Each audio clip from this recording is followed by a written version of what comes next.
Não tenta procurar, não, você vai procurar e não vai achar. Aí você não ouve a palavra. E se eu errar, eu não vou na Bíblia, tá bom? O texto diz assim, olha. Preste atenção. Tendo Jesus entrado em Cafarnaum, apresentou-se-lhe um centurião implorando: Senhor, o meu criado jaz em casa de cama, paralítico, sofrendo horrivelmente. Disse-lhe Jesus: eu irei curá-lo. Mas o centurião respondeu: Senhor, eu não sou digno de que entres em minha casa, mas apenas manda com uma palavra e meu rapaz ficará curado, pois eu também sou homem sujeito à autoridade. Tenho soldados às minhas ordens, e digo a este: vai, e ele vai, e ao outro: vem, e ele vem, e ao meu servo: faz isto, e ele faz. Ouvindo isto, admirou-se Jesus e disse aos que o seguiam: em verdade vos afirmo que nem mesmo em Israel achei fé como esta. Digo-vos que muitos virão do Oriente e do Ocidente, tomarão lugares à mesa com Abraão, Isaque e Jacó no reino dos céus, ao passo que os filhos do reino serão lançados para fora, nas trevas. Ali haverá choro e ranger de dentes. Então disse Jesus ao centurião: vai-te, seja feito conforme tu queres. E naquela mesma hora o servo ficou curado. O texto está registrado no livro de Mateus, capítulo 5. Mateus, capítulo 5, versos 8, 9, 10, 11, 12. Mateus, capítulo 8, 5, 6, 7, 8, 9, 10, 11, 12, 13. Mateus, capítulo 8, versos de 5 a 13. Isso mesmo. Mateus, capítulo 8, 5, 6, 7, 8, 9, 10, 11, 12, 13. E esse texto tem me tirado o sono já há algumas semanas. Quando eu chegar no céu, obviamente eu vou lhe apresentar Jesus, e depois eu vou perguntar assim para Jesus: Jesus, quem é o centurião? Vou querer conhecer esse homem. A Bíblia não diz o nome dele, ela apenas o centurião. Preste atenção aqui, eu vou explicar agora por que é que esse homem tem as atitudes deste homem têm me tirado o sono. Primeiro, tendo Jesus entrado em Cafarnaum, apresentou-se um centurião. Diga comigo assim: centurião. Não sei se você sabe o que era um centurião. Centurião era um oficial da guarda romana que tomava conta de 100 soldados. Centúria, por isso centurião. O centurião comandava 100 soldados. Ele era um oficial da guarda romana. No livro de Atos, Paulo está para levar uma costa, e um outro centurião, ficou sabendo que Paulo era um cidadão romano. Aí Paulo fala assim: porventura vos será lícito açoitar um cidadão romano, se que primeiro tenha sido julgado e condenado? As pessoas comuns poderiam apanhar dos militares, mas os romanos não, tinham que passar por um processo formal. E Paulo, quando ia levar uma coça, ele falou assim: Paulo lá, eu sou um cidadão romano. E o centurião ficou sabendo, ele foi a Paulo e disse assim: és tu, porventura, um cidadão romano? Paulo responde assim: olha, sou por direito de nascimento. O oficial disse assim: esse título eu tenho porque eu comprei. A cidadania romana nessa época era tão importante que quem tinha dinheiro comprava a cidadania romana. Agora imagine comigo, este homem não é apenas um romano, ele é um oficial da guarda romana. Repitam comigo: oficial da guarda romana. Era um homem importantíssimo na sociedade de sua época.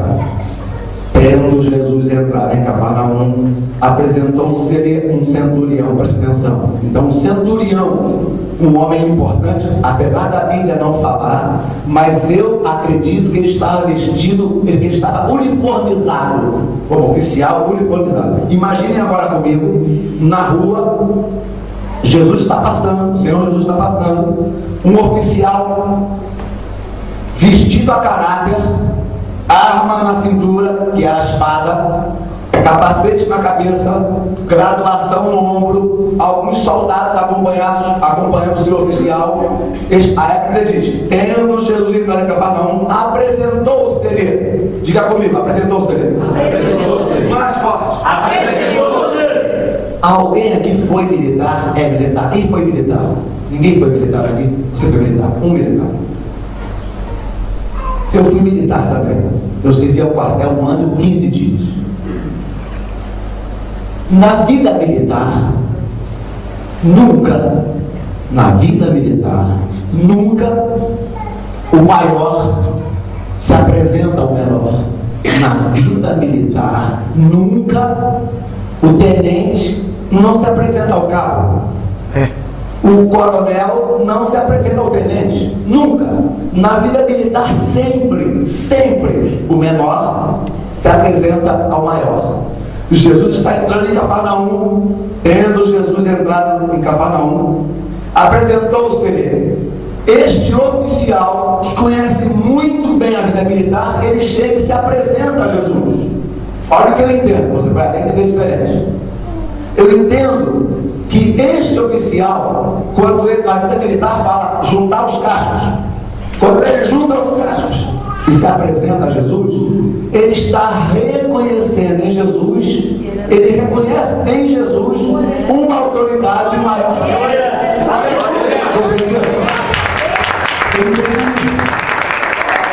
Aquele oficial, ele está entendendo que a autoridade que está sobre Jesus era uma autoridade maior do que estava sobre a vida dele.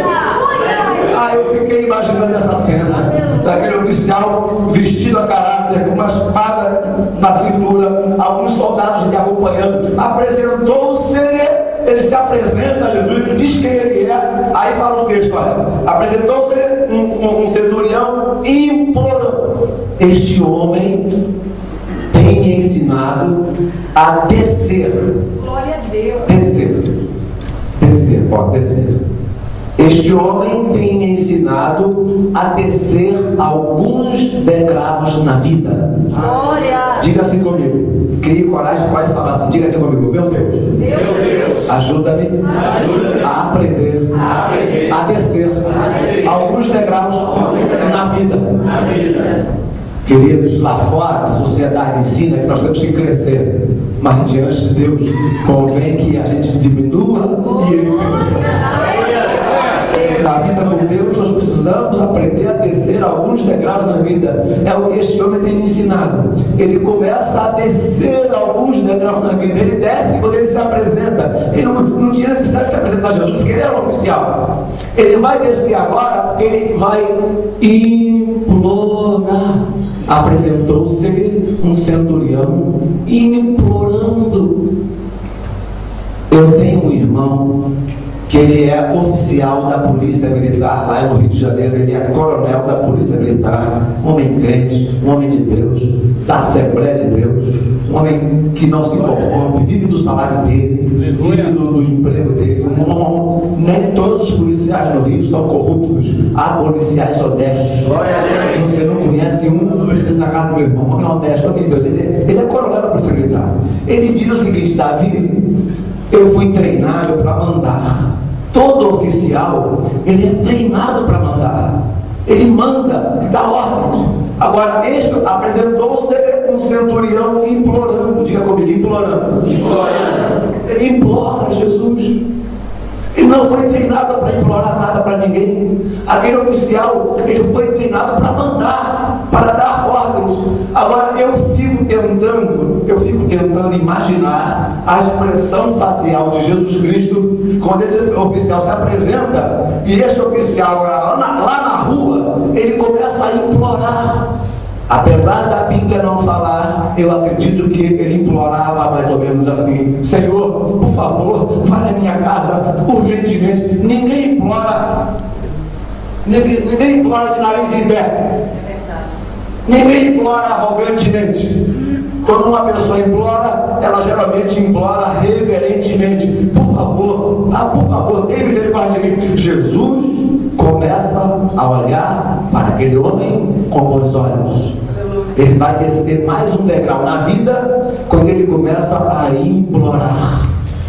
Diga assim comigo: meu Deus, ajuda-me a aprender a implorar.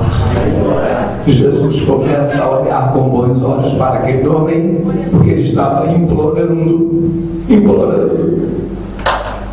Ele vai descer agora mais um degrau na vida quando ele diz assim: olha, a minha mãe, Senhor, a minha mãe está em casa doente. Foi assim que ele orou? Não. Senhor, o meu pai está em casa doente de cama. Foi assim que ele pediu a Jesus? Senhor, o meu filho está em casa enfermo. Foi assim que ele orou? Não. Olha o que ele disse: Senhor, o meu criado jaz em casa de cama, paralítico, sofrendo horrivelmente. Preste atenção que eu vou falar para vocês aqui, olha.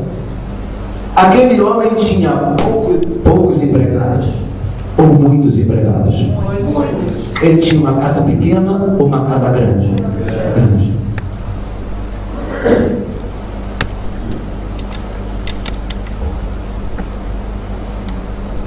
Nós estamos falando de um texto de data aproximada de 2010 anos atrás.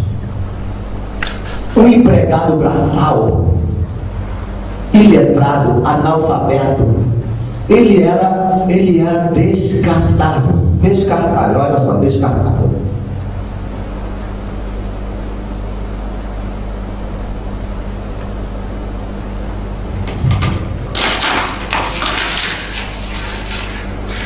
Tudo que é descartável a gente usa e joga fora.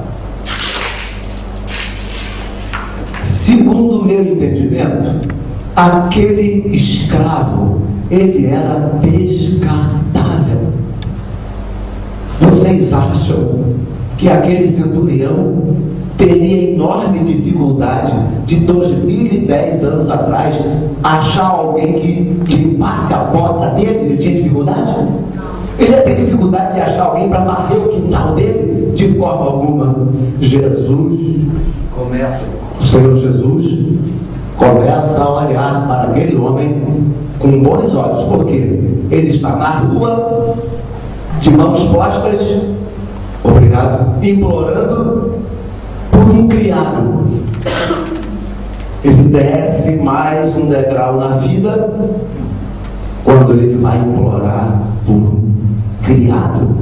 Algumas vezes nós temos vergonha de pedir perdão ao esposo, à esposa, ao pastor, ao patrão, ao vizinho, e aquele homem está na rua, creio eu, de joelhos e implorando a Jesus por um criado que está doente. Ele poderia pensar dentro dele assim: um criado a mais, um criado a menos, não faz diferença. Nós tivemos um presidente do Brasil, que eu não vou dizer o nome, ele uma vez falou assim: ó, se alguém souber quem foi, não precisa falar o nome, não, tá bom? Ele fala assim: ó, pobre tem que morrer. Alguém sabe quem foi esse presidente da República que disse isso no Brasil? Alguém sabe? Alguém sabe? Não, né? Quem foi o presidente? Não precisa falar, só levantar a mão. Você sabe quem foi. Se você quiser saber, depois da reunião, fala comigo que eu digo para você. Agora não, que está gravando. Sou povo Renato, sou carioca, né? Sou do Rio de Janeiro. O presidente da República disse lá no Brasil: pobre tem que morrer. Agora me aparece esse centurião como um criado doente e está lá de joelhos dobrados, mãos postas, lágrimas nos olhos: Senhor, por favor, vai na minha casa, o meu criado está de cama, paralítico, vai lá correndo, Jesus, cura o meu criado. Aí olha a cena que eu vejo, a cena que eu imagino um homem de joelhos, rogando. Aí o Senhor Jesus, como que passando a mão na cabeça dele, falando assim: não, meu filho, eu vou lá na tua casa, eu vou lá. Eu vou lá, vou curar teu criado. Não se preocupe não, meu filho. Eu vou lá curar teu criado. Aí o Senhor Jesus faz menção de andar na direção da casa do homem. O homem está se levantando. Aí ele vem atrás de Jesus e fala assim: Senhor, não vai lá em casa não, Jesus. Jesus, não vai na minha casa não. Eu não sou digno de que entres em minha casa. Eu li esse texto, reli. Eu li esse texto mais de 50 vezes. Eu li tanto que foi de decorei. Eu não compreendia porque esse homem estava dizendo: Senhor, eu não sou digno de que entres em minha casa. Eu fiquei pensando: meu Deus, por que esse homem disse isso? Não sou digno de que entres em minha casa. Ele era um oficial, ele tinha uma boa casa, ele tinha muitos funcionários, certamente sua despensa estava cheia de comida, ele poderia fazer um bom lanche para Jesus. Mas ele disse: Senhor, eu não sou digno de que entres em minha casa. E eu fiquei nessa frase: por que será que este homem disse isso? Eu não sou digno de que entres em minha casa. Olha o que eu entendi. Você pode até entender diferente. Olha o que eu entendi. Eu entendi que aquele homem estava dizendo mais ou menos o seguinte: olha, você sabia? Se aquele homem quisesse, humanamente falando, se ele quisesse, ele poderia dar uma ordem a Jesus para ele ter que ir na sua casa. Ele não poderia ordenar a cura, mas poderia dar uma ordem. E caso o Senhor Jesus não viesse a obedecer, ele poderia ser preso. Ele era oficial. Eu fiquei imaginando por que é que ele disse: eu não sou digno de que entres em minha casa. Olha o que eu entendi. Ele quis dizer mais ou menos o seguinte: Senhor, não se sinta constrangido em ter que ir na minha casa, porque eu sou um oficial. É o chamado tráfico de influência. Fulano é deputado federal, é deputado estadual, é governador, e todo mundo fica lá paparicando. Paparicando. Entendem isso, paparicando? Vai, fulano. Senhor, não venha na minha casa pelo fato de eu ser um oficial. Senhor, não vai na minha casa por se sentir constrangido. Senhor, eu não sou digno, não precisa ir na minha casa não. E o Senhor Jesus está observando o homem. Ele desce mais um degrau na vida quando ele diz: eu não sou digno de que entres em minha casa. Não te constranjas, não te sintas constrangido em ter que ir na minha casa à força, Jesus. Não vai não. Olha o que ele vai dizer agora. Sabe por quê, Jesus? Ele vai descer mais um degrau na vida. Eu sou homem. Olha para mim aqui. Olha o que vocês vão responder agora. Quem olha para mim tem dificuldade de entender que eu seja homem. Não. Não é, gente? Quem olha para mim, vamos lá, galera. Quem olha para mim, quem olha para esse pastor aqui, por exemplo, tem dificuldade de entender que ele é homem? Hein, gente? Não. Lógico que não. Lógico que não. Obrigado. Muito obrigado.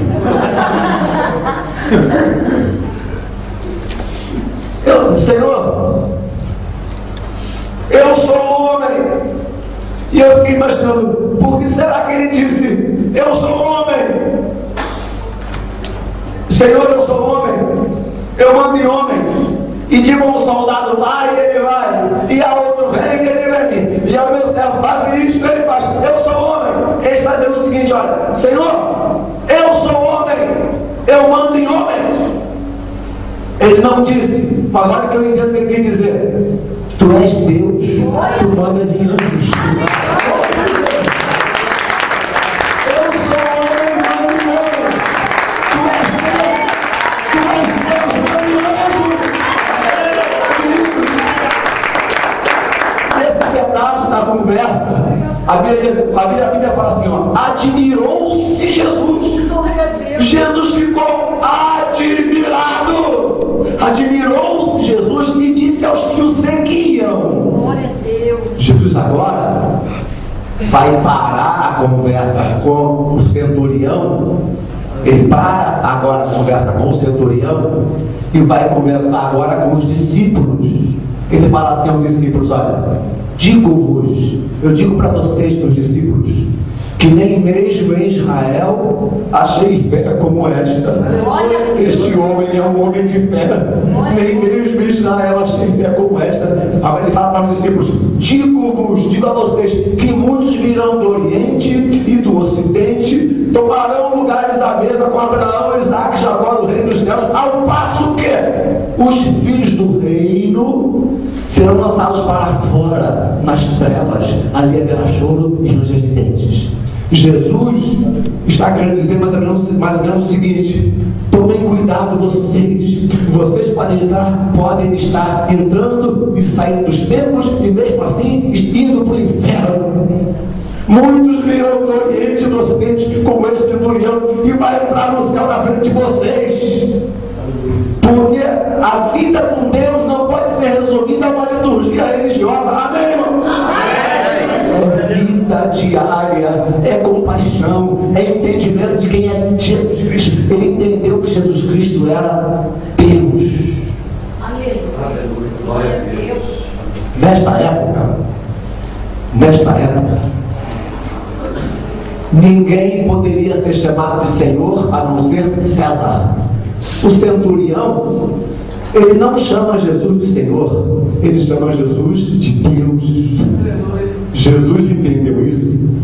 Por isso que ele falou: admirou-se Jesus e disse aos que o seguiam. Ele ficou admirado com a convicção do centurião de quem ele era. Os próprios discípulos tinham dúvidas disso.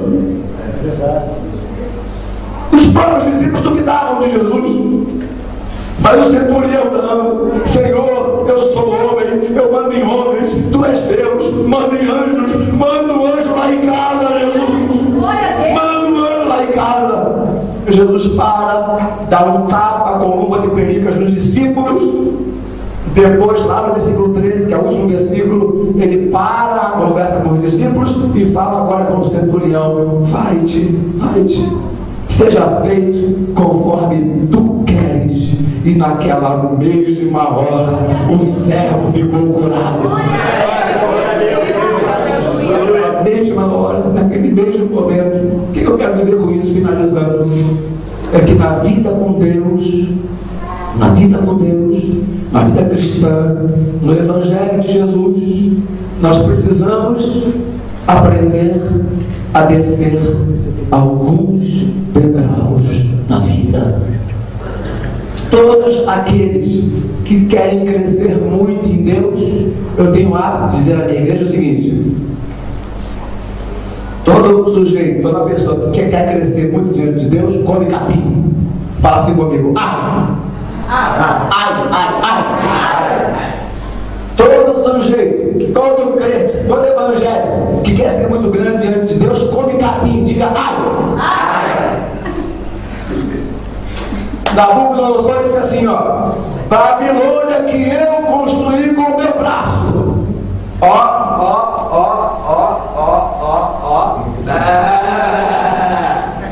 Lembram disso?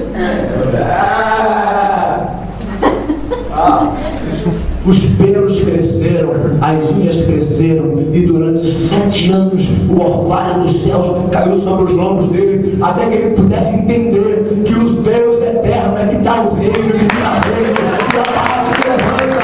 Então nós precisamos aprender que diante de Deus convém que ele cresça. O centurião entendeu isso. Ele entendeu isso. Vocês se lembram de Isaías 14? O que é que Satanás disse? Ele falou assim lá em Isaías 14: subirei nas mais altas nuvens, no trono de Deus me assentarei e serei semelhante ao Altíssimo. Satanás disse isso: subirei nas mais altas nuvens, no trono de Deus me assentarei e serei semelhante ao Altíssimo. Olha a ousadia do capeta, irmão. Mas no final do texto fala assim: ó, contudo serás precipitado para o reino dos mortos. Ele quis ser grande, mas vai ser precipitado no reino dos mortos. Agora, com relação a Jesus Cristo, não. Filipenses diz assim: ó, que, embora sendo Deus, não usou como usurpação ser igual a Deus. Antes, a si mesmo se esvaziou, assumindo a figura de homem. Por causa disto, Deus o exaltou soberanamente e lhe deu um nome de graça acima de todo nome, para que o nome de Jesus seja lá nos céus, na terra e na terra, e toda a língua confesse que Jesus Cristo é Senhor, para a glória de Deus Pai. Jesus unifica a minha vaidade. Satanás se exalta e abatido. Esta é a lição para nós hoje aqui. Aleluia! Essa é a lição para nós. Se humilhe diante das mãos da sua esposa, lá na minha casa.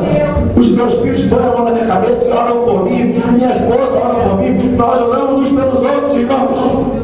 Diante de Deus não há maiores e menores. Muito pelo contrário. Os discípulos disseram assim: Senhor, quem será grande no teu reino? Jesus vai lá, pega uma criança e fala assim: olha, você quer ser grande no meu reino? Seja como uma dessas crianças. Diante de Deus, grande é o menor. Lá fora, o grande é grande, mas diante de Deus, o menor, este será grande no reino de Deus. Guarde isso no seu coração. Caso você queira que o Senhor Jesus diga para você assim, ó, seja feito conforme a tua, como tu queres. Seja feito. Você quer que teu marido seja curado, seja salvo? Seja feito conforme tu queres. Você quer que teu filho seja bem sucedido na vida do ministério? Seja feito como tu queres. Aprenda a descer alguns degraus na vida. Eu sou pastor há 26 anos.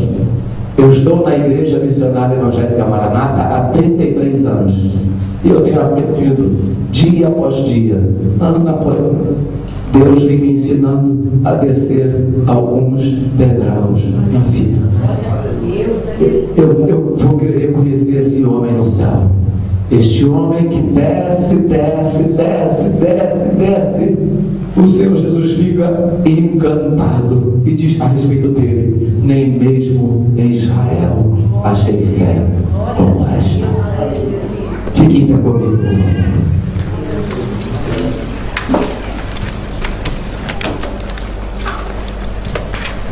Eu vou fazer um apelo um pouquinho diferente hoje. Cabeças curvadas e olhos fechados.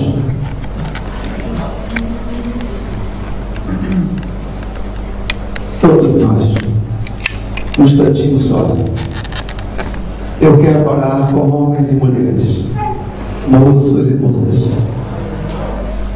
que entenderam que o Espírito Santo de Deus está ministrando ao seu coração. Você entendeu isso? E você tem coragem de dizer: meu Deus, ajuda-me a aprender a descer alguns degraus da vida. Você tem coragem de dizer isso? Sai do seu lugar, vem aqui agora. Eu quero terminar esta reunião orando por homens e mulheres, por moços e moças que querem dizer: meu Deus, ajuda-me a descer alguns degraus da vida. Ajuda-me, meu Deus. Ajuda-me a descer alguns degraus da vida, meu Deus. Ajuda-me a não ser grande diante dos meus olhos. Ajuda-me a não ser grande diante da sociedade. Ajuda-me, meu Deus, a descer alguns degraus da vida. Eu quero orar agora. Meu Deus, aqui estamos nós, meu Deus, diante de Ti. Obrigado por Tua palavra. Obrigado por esta manhã. Meu Deus, marca esta manhã nos nossos corações. Ajuda-nos a descermos alguns degraus da vida. Quer que seja diante do esposo, quer que seja diante da esposa, quer que seja diante do filho, quer que seja diante do vizinho, de um parente, de um amigo qualquer, do pastor da igreja, diante de nós mesmos, uns dos outros. Ajuda-nos a descermos alguns degraus da vida. Certamente ouviremos de Ti lá da frente: seja feito conforme tu queres. Meu Deus, obrigado por esta lição. A Bíblia não menciona o nome deste homem, apenas o chama de centurião. Meu Deus, ajuda-nos. Ajuda-nos a não apenas ouvirmos essa mensagem agora, mas a colocarmos em prática no nosso dia a dia princípios de vida cristã que este homem vem nos ensinando. Ajuda-me, ajuda-nos a descermos alguns degraus da vida. Em nome de Jesus, nós te oramos em nome de Jesus. Nós te suplicamos em nome de Jesus. Nós te pedimos em nome de Jesus. Nós nos humilhamos em nome de Jesus. E tu nos ajudes a colocarmos em prática, em nosso dia a dia, a tua palavra ministrada aos nossos corações nesta manhã. Nós te oramos em nome de Jesus Cristo. E todo o povo de Deus diz